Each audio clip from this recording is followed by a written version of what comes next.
AITA for refusing to pay for electricity because my neighbor and landlord connected to my meter. So, this all started a couple of weeks ago when I got my electricity bill and nearly choked on my coffee.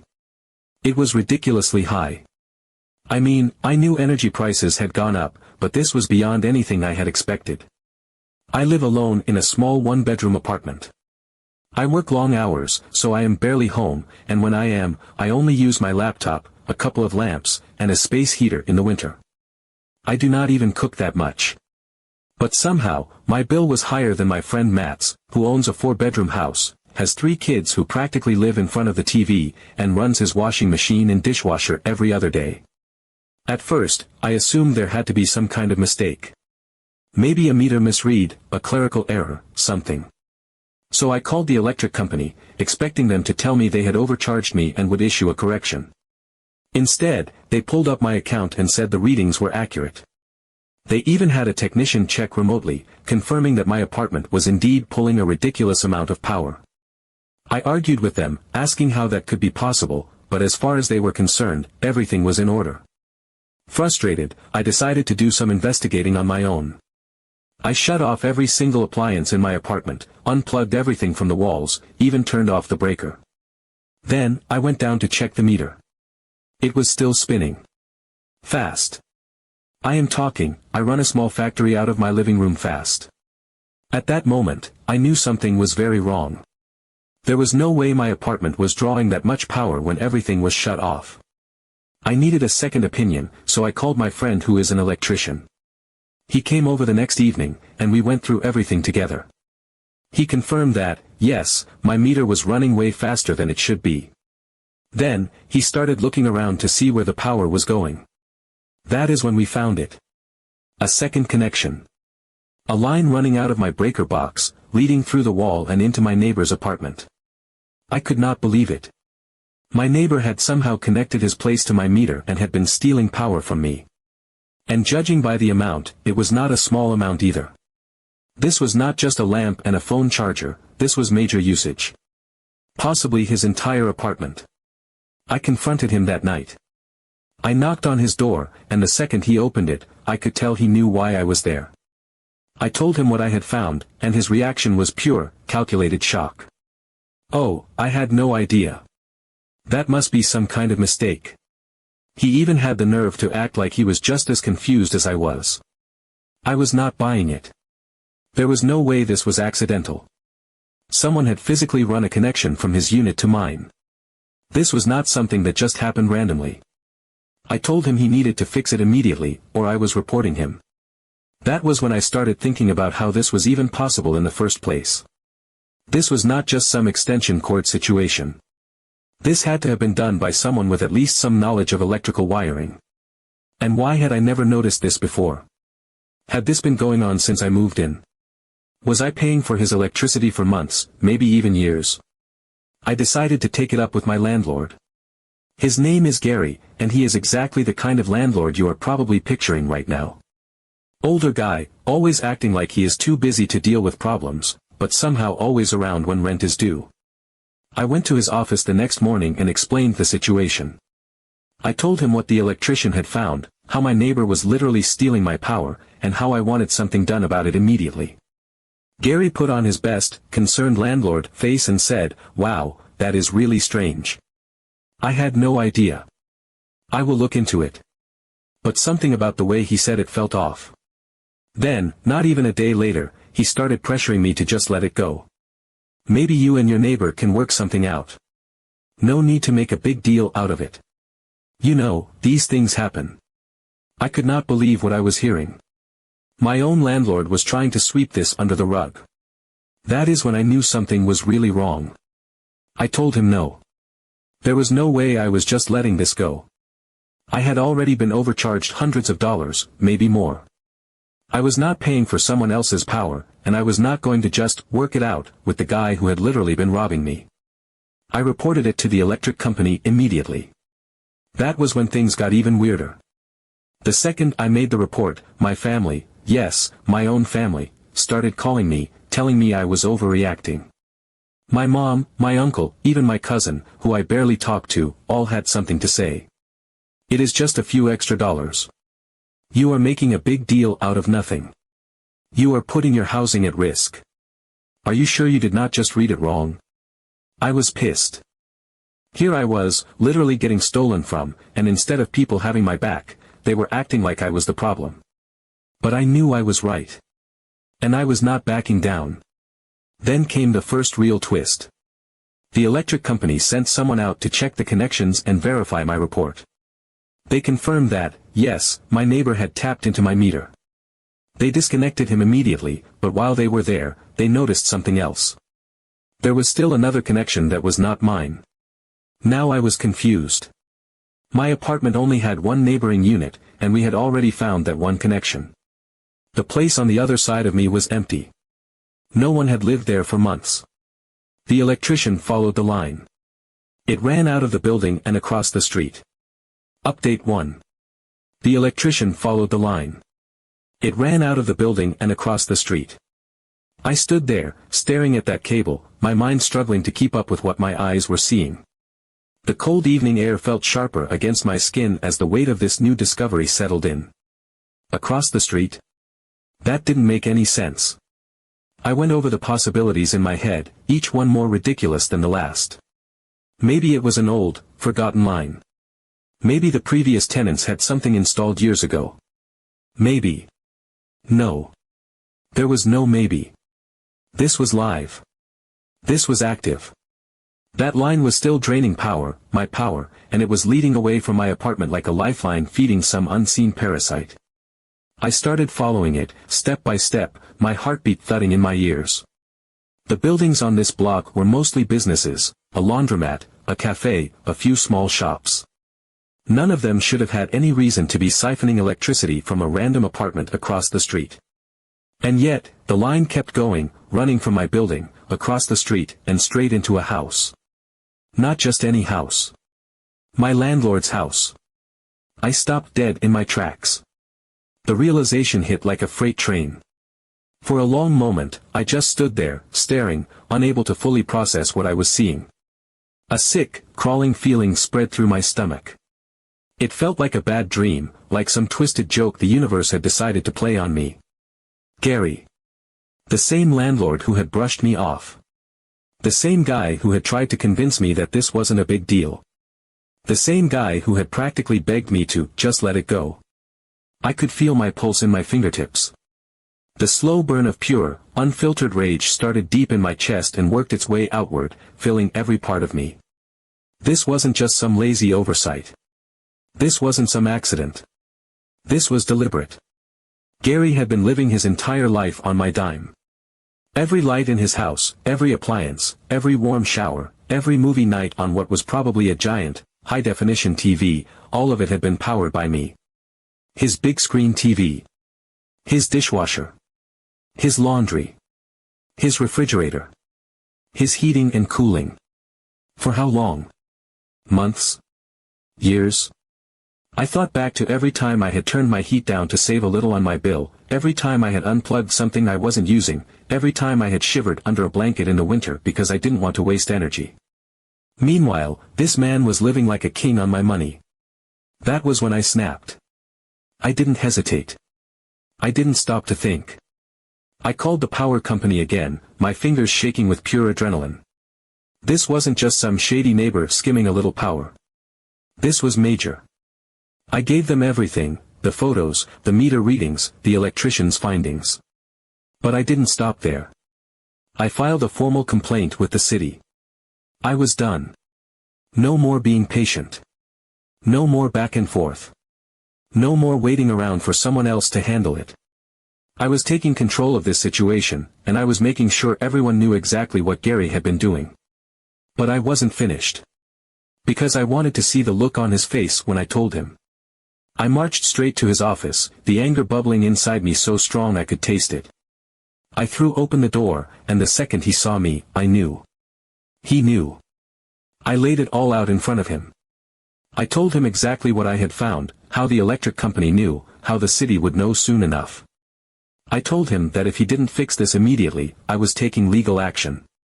And that was when the real fun began. First, he tried to act confused. Like this was some big misunderstanding, some clerical error.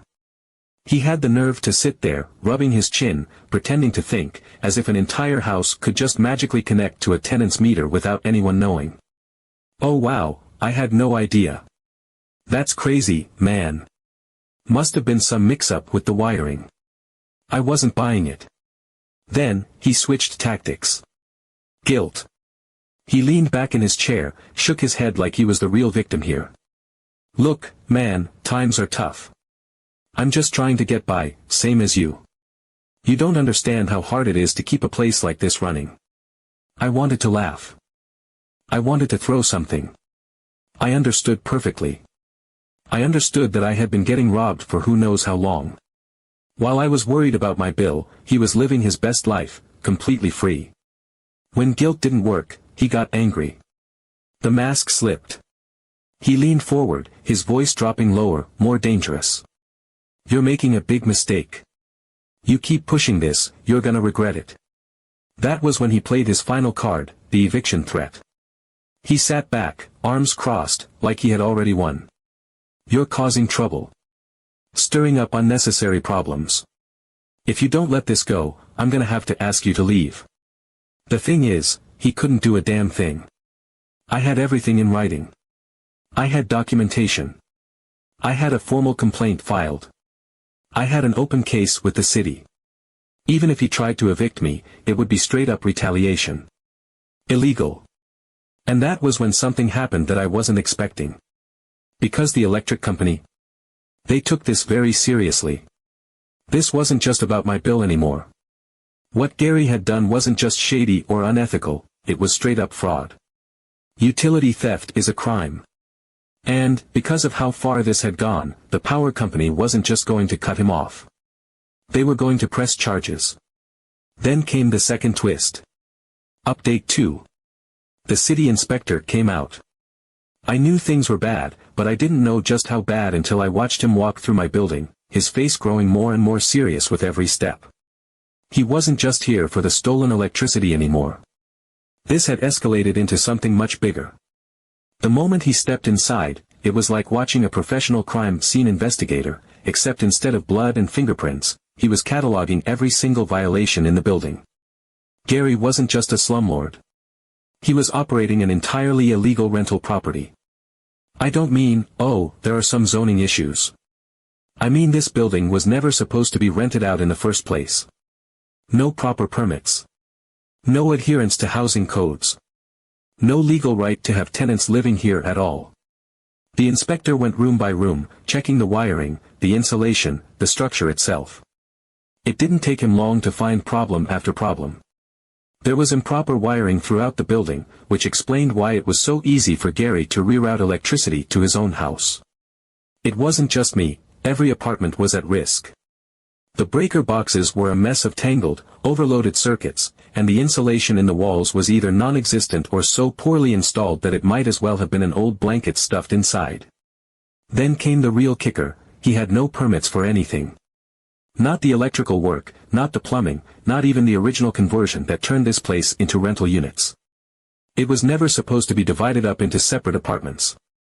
It had no official records as a multifamily property.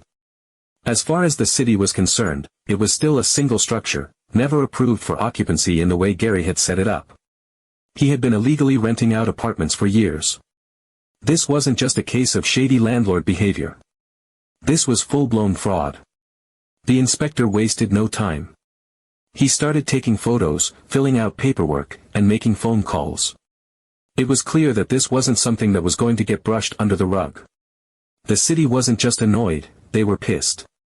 Gary had been collecting rent for years without paying the proper taxes, without following any safety regulations, without even filing a single legal document to register the building as multi-unit housing. He had effectively been running an underground rental business while avoiding every possible law designed to protect tenants. The fines started stacking up immediately. They weren't small, either. The city hit him with violations so severe that even my insanely high electric bill looked like pocket change in comparison. First, there were the immediate code violations. The lack of permits. The dangerous wiring. The uninsulated walls. Then there were fire hazards. If a fire had broken out, it would have spread instantly because the walls weren't properly constructed between units. There were no fire barriers, no smoke detectors in some apartments, and the emergency exits were either blocked or completely non-existent. Then came the legal side. The city started digging into his records, and things only got worse. He had no rental licenses. No proof of inspections. No history of compliance with basic housing laws. He had somehow been getting away with this for years, flying under the radar, renting out an illegal property while pocketing tens of thousands of dollars in rent money. And now? Now he was completely screwed. The moment the city got involved, Gary's whole operation started collapsing. The fines were so outrageous that even if he liquidated every asset he had, he still wouldn't be able to cover them all. The city didn't just fine him, they put him on the fast track for legal action. He was looking at tens of thousands of dollars in penalties before even getting to the fact that he had stolen electricity and committed utility fraud. By this point, word had spread. The other tenants in the building, people who had lived their way longer than me, started coming forward with their own horror stories. Leaks that never got fixed.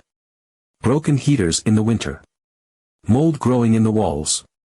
One guy had a ceiling cave in from water damage, and instead of repairing it properly, Gary just stapled a plastic sheet over the hole and called it a day. The city was not happy. And neither were his other tenants. Some of them had been paying higher rents than legal because Gary had lied about the place being registered. Some had been forced to live in unsafe conditions because he refused to fix anything properly. Now that they knew the truth, they started lawyering up. Gary, who had spent so much effort trying to convince me that this was no big deal, was now facing multiple lawsuits, thousands of dollars in fines, and possible criminal charges. At this point, my family had gone from calling me an overreacting to being completely silent. Funny how that works. Update 3. Gary got arrested. By the time the city had finished peeling back the layers of his scam, it was like watching someone tug on a loose thread and unravel an entire tapestry of fraud, negligence, and straight-up crime. Every time they uncovered one thing, it led to another, a tangled mess of illegal activity that he had been carefully burying for years. It turned out the illegal rentals and the electricity theft were just the tip of the iceberg. Once the city started digging into his records, they found more. At first, they focused on the most obvious violations, the illegal wiring, the lack of permits, the dangerous living conditions he had forced tenants to endure.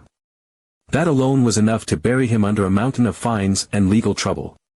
But then they started combing through his financials, looking for any signs of misreporting, and that was when they hit the motherlode. Gary had been collecting government benefits for what he claimed was a low-income household. A household that, of course, was powered by my meter. For years, he had been feeding off public assistance, presenting himself as struggling to make ends meet while simultaneously raking in full-price rent from multiple tenants in a building that technically wasn't even supposed to exist. He had been applying for subsidies, tax breaks, and utility assistance programs designed to help people in actual financial distress, all while running a completely illegal rental operation. The same guy who told me times were tough and that I should just let things go had been lying to the government to get financial aid while stealing electricity from me. The sheer audacity of it was almost impressive. It was one thing to be a slumlord. It was one thing to be a scammer. But to do both at the same time, while lying to both his tenants and the government, was another level of shameless. He wasn't just stealing from me, he was stealing from everyone. When the fraud investigators got involved, things escalated fast. This wasn't just about unpaid fines or unpermitted renovations anymore. This was serious criminal activity. The city had already built a strong case against him, but now, with the fraud charges stacking up, his entire financial existence was about to be torn apart. His accounts were audited, his previous tax filings scrutinized, his government benefit applications pulled up and reviewed line by line. It turned out that none of this was new for him. He had been pulling stunts like this for years, hopping from loophole to loophole, dodging inspections, avoiding fines by changing mailing addresses, even registering properties under different names to avoid being tracked. He had multiple outstanding violations in other places, unresolved complaints from former tenants, and more than a few angry landlords, contractors, and city officials who had been waiting for him to finally go down. Between the city fines, the fraud investigation, and the now multiple lawsuits from tenants who had been living in unsafe conditions, it was only a matter of time before law enforcement stepped in. The day Gary got arrested, I didn't see it happen in person, but I heard about it immediately. The other tenants were practically buzzing with excitement, spreading the news like wildfire. The cops showed up at his house, the same house he had powered on my dime, and hauled him out in cuffs. One of the tenants actually managed to take a blurry phone video from across the street. The sight of him standing there, hands behind his back, being shoved into the back of a police car. Chef's kiss. Turns out the fraud charges alone were enough to land him in serious trouble. But when you added in utility theft, illegal rentals, tax evasion, and the landlord-tenant violations, he wasn't just in trouble. He was screwed. Meanwhile, I suddenly found myself in an unexpected position, a victim of fraud. I had been unknowingly paying for someone else's utilities, living in an unregistered, unsafe apartment, and financially harmed as a result. The city wasn't just shutting Gary down, they were making sure that the people affected weren't left stranded. Since my rental agreement had technically been void the entire time, I had been residing in a fraudulent lease, which meant I was legally entitled to compensation and assistance. I was relocated, by the city, to a much better apartment. A real one. One that was actually up to code. One with legitimate insulation, proper wiring, and a landlord who wasn't a cartoon villain siphoning off electricity like some 1920s grifter. The city even assisted me with the transition, covering part of my move-in costs because, legally, I had been a tenant in an unlivable situation. I went from fighting to get my electricity bill fixed to a complete upgrade in my living situation. And my old building? Shut down. Completely. The tenants who had lived there for years were either relocated or given financial assistance to find another place. Some of them even started legal proceedings against Gary, because it turned out I wasn't the only one he had been screwing over. Some of them had been paying higher rents than legal, some had been denied basic repairs, and some had been forced to live in dangerous conditions while Gary ignored them. Now that the truth was out, they weren't about to let him get away with it. And my family? The same people who had spent weeks telling me I was overreacting, causing trouble, making a big deal out of nothing. Now they were saying things like, "Wow, good thing you caught that," and acting as if they hadn't been calling me dramatic just a week ago.